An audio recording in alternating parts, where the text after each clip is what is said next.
नमस्कार, आप देख रहे हैं आज तक और आपके साथ मैं हूं अंजना ओम कश्यप।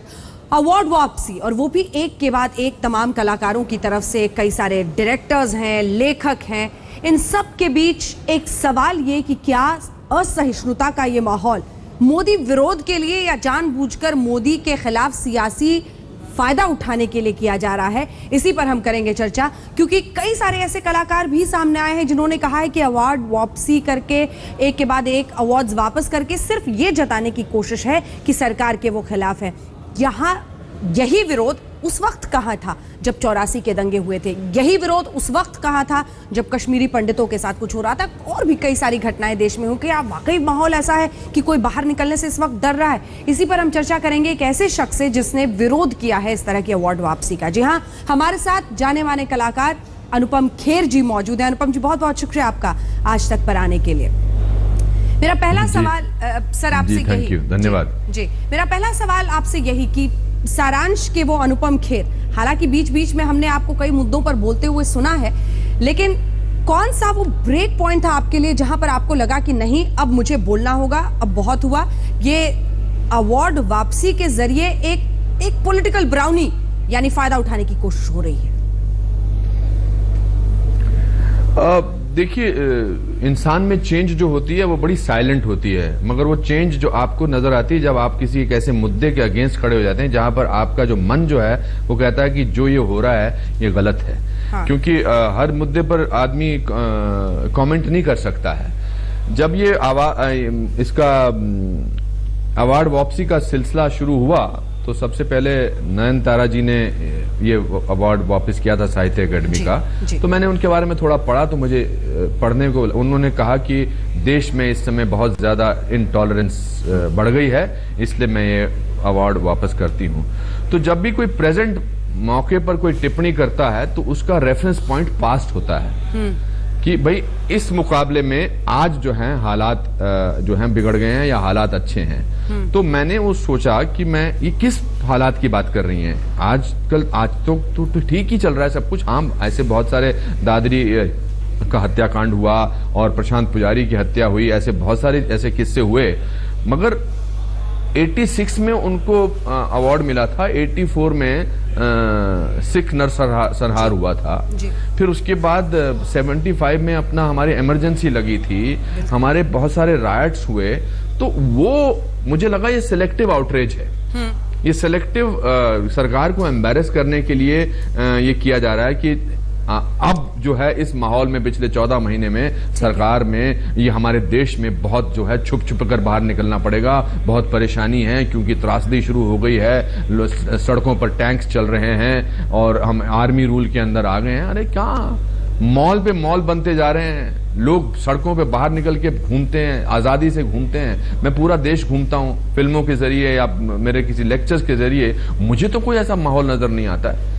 तो ये जो सिलेक्टिव आउटरीच है, ये जो सिलेक्टिव फीलिंग है, हाँ। ये मुझे इस पे थोड़ी परेशानी हुई थी बतौर नागरिक होने के नाते, वरना मैं फिल्म कलाकार हूं, मैं चुप रहता, बहुत आंखें बंद करता। बिल्कुल नहीं, ठीक है, लेकिन अनुपम जी, कई लोगों का ये कहना है, मतलब मेरे लिए बहुत आसान था कि मैं अपनी अपनी बात बोलिए, अपनी बात पूरी करें।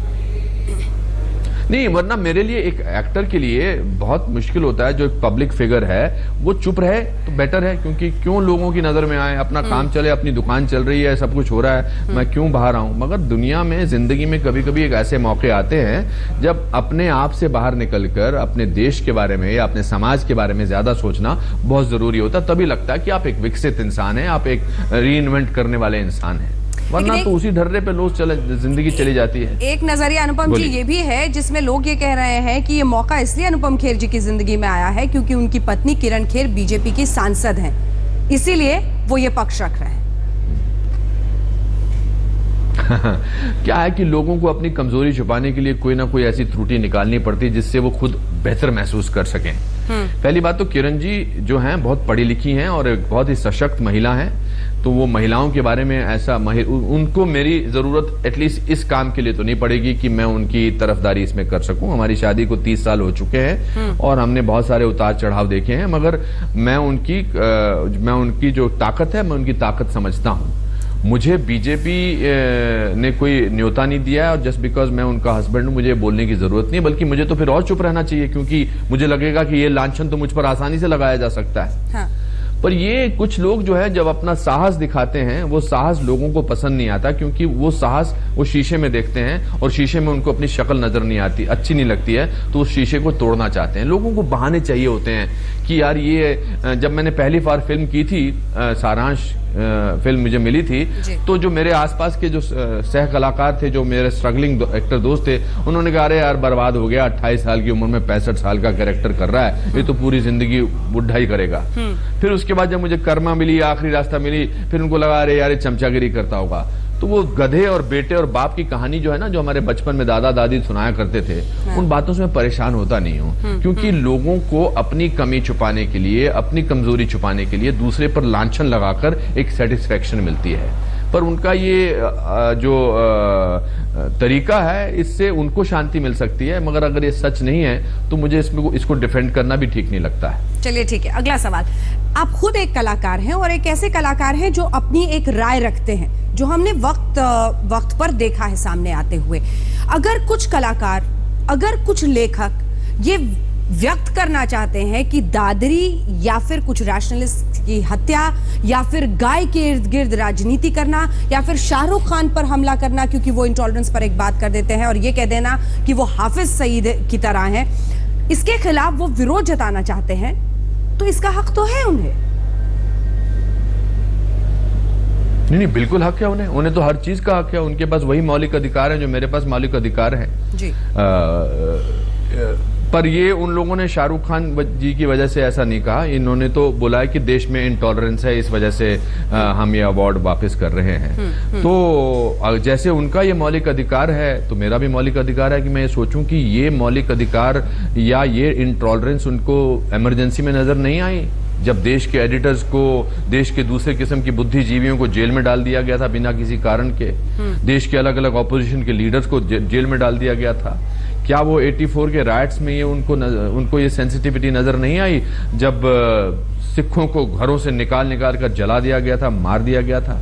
ये सेंसिटिविटी, ये इंटॉलरेंस उनको तब नजर नहीं आई जब कश्मीरी पंडितों को उनके घरों से, उनकी माओं को, उनकी बहनों को रेप करके और उनके इंसानों को, उनके मर्दों को पेड़ों पर लटकाकर और उनको अपने ही घर में, अपने ही शहर में, अपने ही गांव में, अपने ही देश में शरणार्थी बनकर रहना गया, तब नजर नहीं आई थी?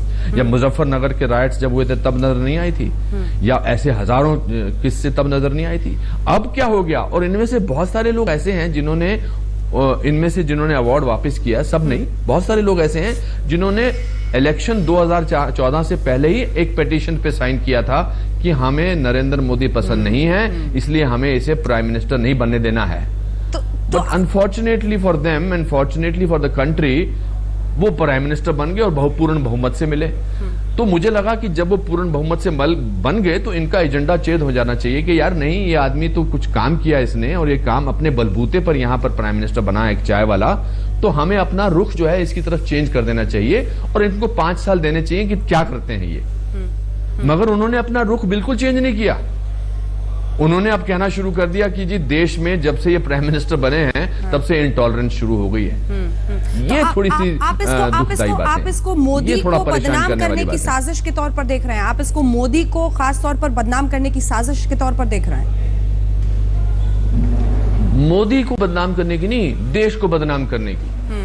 क्योंकि जब आप अपना पुरस्कार वापस करते हैं, आप मोदी को वापस नहीं करते हैं। मोदी जी अपने घर पर नहीं ले जाते वो पुरस्कार, या सरकार अपने पार्लियामेंट में या इधर नहीं रख देती है। हाँ।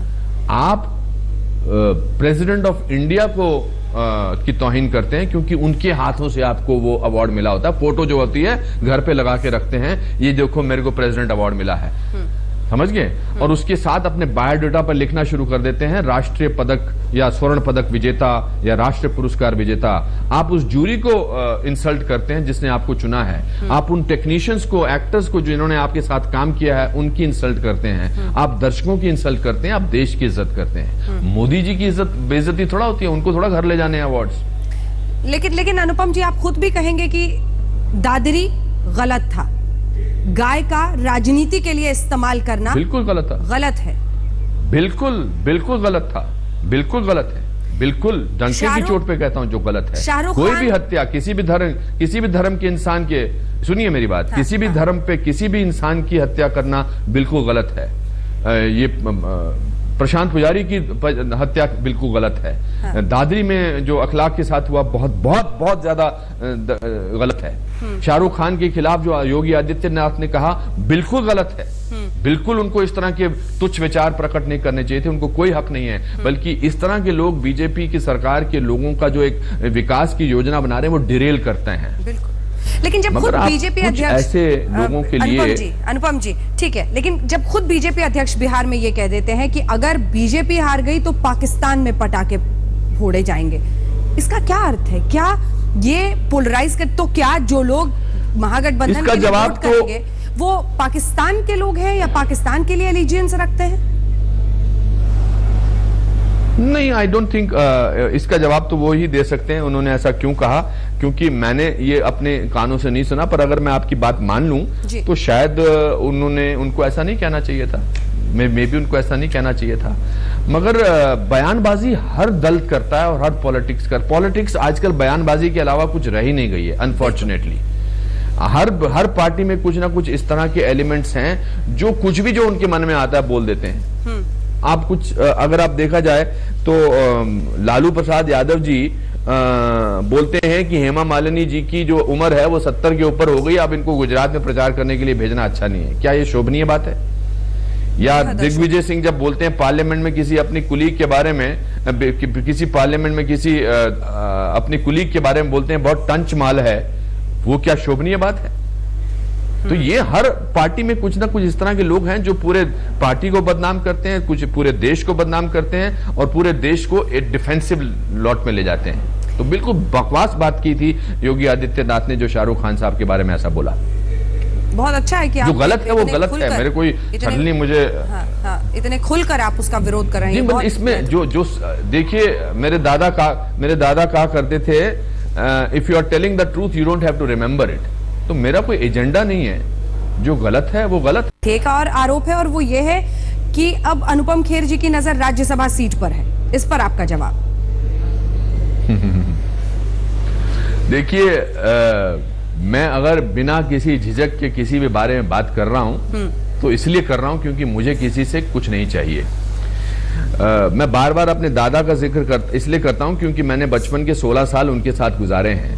वो एक बात और कहा करते थे, वो कहते थे कि if you want to be equal with anybody in the world don't expect anything from them. तो मुझे कुछ नहीं चाहिए, मुझे राज्यसभा की सीट नहीं चाहिए, मुझे बीजेपी की मेंबरशिप नहीं चाहिए, मुझे कोई मिनिस्ट्री नहीं चाहिए, मुझे कुछ नहीं चाहिए।